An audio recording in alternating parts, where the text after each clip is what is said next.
बिस्मिल्लाहिर्रहमानिर्रहीम। अस्सलाम वालेकुम नाज़रीन, मैं हूं साकिब बशीर। बात करेंगे दो तीन अहम मौज़ूआत पे। एक तो ड्रामाई पेशरफ्त और जो अहम और बड़े सरप्राइज़ हो सकता है, और इमरान खान का के हवाले से हुकूमत का यू टर्न क्या है, और आज का दिन तहरीक इंसाफ के लिए अहम क्यों है, इस पे हम बात करेंगे। और जो सिनेरियो है वो क्या बनने जा रहा है। एक तो आज बड़ी धुआंधार किस्म की समाअत हुई रावलपिंडी की इंसदादे दहशतगर्दी की अदालत में। वहां पे एक जज हैं, उन जज साहब के भाई हैं जो इमरान खान के खिलाफ केस लड़ रहे हैं। जज साहब यहाँ इमरान खान का केस सुन रहे हैं, और रावलपिंडी में जो जज साहब के भाई हैं वो इमरान खान के खिलाफ प्रोसिक्यूटर हैं। तो ये आप खुद अंदाजा लगा लें कि सूरत हाल क्या है। आगे चलकर आपको बताते हैं। बड़ी तलखी हुई रावलपिंडी की इंसदादे दहशतगर्दी अदालत में। हुकूमत ने क्यों यू टर्न लिया, इस पे हम बात करेंगे। सरप्राइज क्या हो सकता है, और पेशावर में पीटीआई का जलसा क्या रंग लाएगा, क्या असरात छोड़ेगा, इस पे आगे चलकर हम बात करेंगे। आप हमारे साथ रहिएगा। हमारा YouTube चैनल जरूर आप सब्सक्राइब कर लें, बेल आइकन का बटन प्रेस कर लें, ताकि जब भी हम कोई वीडियो अपलोड करें तो आपको फौरन उसका लिंक मिल जाया करे। हम ये मैसेज, ये पब्लिक सर्विस मैसेज इसलिए दिया करते हैं ताकि वो लोग जो नए हमारे व्यूवर्स होते हैं उनको मुस्तकिल ये वीडियोस उनके लिंक्स मिलते रहें। आप फीडबैक जरूर दिया करें।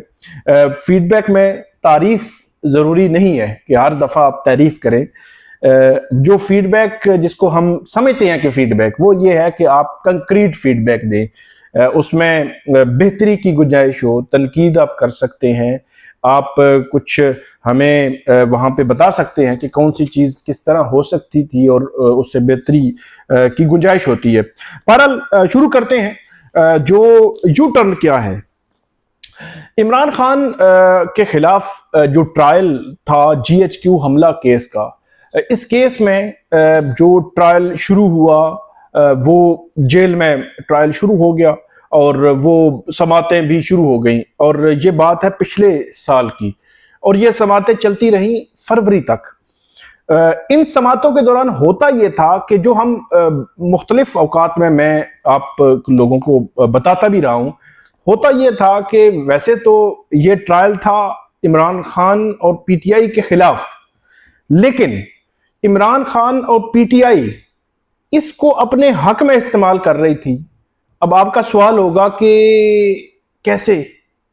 जवाब ये है कि वो ये करते थे कि जब ट्रायल होता था तो वहां पे उनके कारकुनान, पुराने कारकुनान जो 9 मई में मुलजिम है, जो बाद में उनको बड़ी मुश्किलात भी जब वो झीलना पड़ी, तो वो कारकुनान भी वहां पे आते थे बतौर मुलजिम।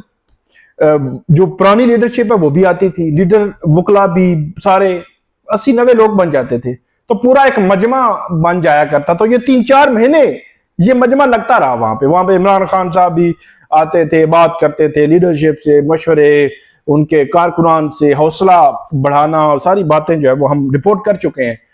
तो वो केस तो उनके खिलाफ था, वो अपने हक में इस्तेमाल कर रहे थे। बहुत देर से ऐसे लगता है हुकूमत को ये जो वो याद आया है कि ये मामला तो अजीबोगरीब चल रहा है। फिर ये हुआ फरवरी से लेकर तकरीबन आप ये कह सकते हैं पिछले माह तक या सितंबर के शुरू तक ये केस बिल्कुल रुका रहा। इसमें अगरचे अप्रैल 17 को जस्टिस याया अफरीदी साहब ने एक डायरेक्शन भी दी कि 4 हफ्ते में ट्रायल मुकम्मल किए जाएं। अच्छा, सरगोदा, लाहौर और फैसलाबाद की अदालतों ने तो ठीक गाड़ियां मोटरवे पे चढ़ा ली और फौरी तौर पे काफी केसेस के फैसले दे दिए। लेकिन GHQ केस जो वाहिद केस है जिसमें इमरान खान साहब के खिलाफ ट्रायल चल रहा है, और ये बहुत बड़ा केस है, आपको अंदाजा है कि 9 मई के हवाले से, इमरान खान साहब के हवाले से, और उन पे कॉन्स्पिरेसी का इल्ज़ाम है। उन पे ये इल्ज़ाम है कि उन्होंने चक्री में मीटिंग की, उन्होंने ज़मान पार्क में मीटिंग की। अगरचे उन पे बड़े सवालात हैं, जो उस पे जो गवाह थे, उन गवाहों पे, पुलिस एहलकारों पे बहुत बड़े बड़े सीरियस सवालात हैं। उनकी बात तस्लीम नहीं की जा सकती। अगर ट्रायल कोर्ट से तस्लीम की जाए तो कल जब ये अदालतों सुपीरियर कोर्ट्स में किसी इंडिपेंडेंट जजेस, आजाद जजेस, हाई कोर्ट्स के आजाद जजेस के सामने ये जब ये केस खुलेंगे तो आप देखिएगा, आप पढ़िएगा वो फैसले, वो हैरान कुन फैसले होंगे कि ये प्रोसिक्यूशन ने किया क्या है। बहरहाल ये GHQ केस में बड़ी तवील अरसे बाद इनको याद आया, तकरीबन साल के बाद, कि ये इमरान खान साहब की तो पूरी एक मजमा लगा होता है, इज्तिमा होता है, जलसा होता है वहां पे, मतलब जेल में। तो उन्होंने कहा जी इनकी तो वीडियो लिंक पे हाजिरी करें। अब एक बड़ा फड्डा बना हुआ है। इमरान खान और इमरान खान के वकला कहते हैं जी वीडियो लिंक पे करना है तो आप एक पूरी स्क्रीन लगाएं, LED लगी हुई हो, जिस तरह सुप्रीम कोर्ट में इमरान खान साहब पेश हुए थे, बड़ी LED थी, वहां पे सारे लोग इमरान खान को देख रहे थे और यकीनी तौर पर इमरान खान लोगों या जजेस को देख रहे थे, और उन्होंने बात भी की, बात में बड़ी क्लियर आवाज भी आ रही थी, सारा कुछ था उसमें। तो ये वही मुतालबा कर रहे हैं, लेकिन प्रोसिक्यूशन ये कहती है कि जो वीडियो लिंक की जो डेफिनेशन है उसमें जो टूल्स इस्तेमाल होते हैं, जो एप्स इस्तेमाल होती हैं, उसमें अगर व्हाट्सएप के जरिए भी किसी मुल्ज़िम को अदालत में पेश किया जाए तो वो भी एक्सेप्ट किया जाएगा। तो अब हुकूमत की ये मर्जी मंशा और एक यू टर्न कि पहले आपने ट्रायल जेल में किया क्यों, आप इधर ही कर लेते, फर्द जुर्म आयद कर लेते जेल में, चले फर्द जुर्म क्या था तो फिर इधर ही कर लेते। तो अब उधर करते करते अब ख्याल आया कि नहीं हम इधर करते हैं। तो ये मामला है कि अब ट्रायल यहाँ पे हो रहा है, वीडियो लिंक का झगड़ा है। आज की समात के थोड़ा सा सवाल आपके सामने रखते हैं, उसके बाद आगे इस पे बात करते हैं। इसमें मलक फैसल इमरान खान के वकील है, 2 दिन पहले उनकी मुलाकात भी हुई है, और इसमें एक तो प्रोसिक्यूटर हैं जहीर शाह साहब, वो इसको प्रोसिक्यूट कर रहे हैं इस केस में। बड़े जब वो मंजे हुए प्रोसिक्यूटर हैं, बड़ी ग्रिप रखते हैं कानून पर, और इसी उनके साथ साथ एक बड़ा दिलचस्प मामला भी है कि उनके साथ दूसरे जो प्रोसिक्यूटर हैं वो है इकराम अमीन मिन्हास। इकराम अमीन मिन्हास तो यहाँ इस्लामाबाद में है जस्टिस इनाम अमीन मिन्हास, तो इससे आप अंदाजा लगा लें वो भाई हैं जस्टिस इनाम अमीन मिन्हास साहब के। जस्टिस इनाम अमीन मिन्हास साहब के पास इमरान खान का केस लगा हुआ है, तोशाखाना 2 केस। उन पे इतराज भी हुआ था कि आपके भाई 9 मई के केस में प्रोसिक्यूटर हैं लेकिन वो अलग नहीं हुए, आज तक अलग नहीं हुए और वो केस सिरे चढ़ गया है, और 7 अक्टूबर अभी समात रखी हुई है तोशाखाना 2 केस की जस्टिस इनाम अमीन मिन्हास साहब ने। और दूसरी तरफ इकराम अमीन मिन्हास साहब आज पेश हुए, बात भी उन्होंने की है, बड़ी दिलचस्प बातें उन्होंने इमरान खान साहब के हवाले से की हैं। तो ये कन्फ्लिक्ट ऑफ इंटरेस्ट बहरहाल बनता है। समात में क्या हुआ वो बताते हैं आपको। मलक फैसल साहब कहते हैं कि इमरान खान साहब 2 समातों पर जो गवाहियां हुई हैं, यहाँ पे जो प्रोसीडिंग हुई है, कार्रवाई हुई है, उनका कुछ उनको पता ही नहीं है। उनको वो कहते हैं मुझे समझ नहीं आती, और मुल्ज़िम की गैर मौजूदगी में ट्रायल का हिस्सा हम नहीं बन सकते, यानी कि इमरान खान की टीम कह रही है, उनकी वकला की टीम। वो कहते हैं कि इमरान खान से हमारी मुलाकात हुई, उन्होंने कहा कि हर समात से पहले मुझे मेरे वकला मिले, मैं उनको कोई जो वो डायरेक्शन दिया करूंगा, और उन्होंने कहा, इस वकील साहब ने कहा कि ये मुल्जिम का हक है कि उनके वकला की उनसे मुलाकात कराई जाए। तो इसमें जो ट्रायल उन्होंने कहा कि जब तक कि हाई कोर्ट भी जो वो सुनना है, लेकिन ट्रायल तब तक रोक दिया जाए, ट्रायल जो है वो आगे ना बढ़ाया जाए, ये बात की गई। और उन्होंने कहा कि सीनियर वकला इसमें जो जरा वगैरह करेंगे या इसको पैरवी करेंगे।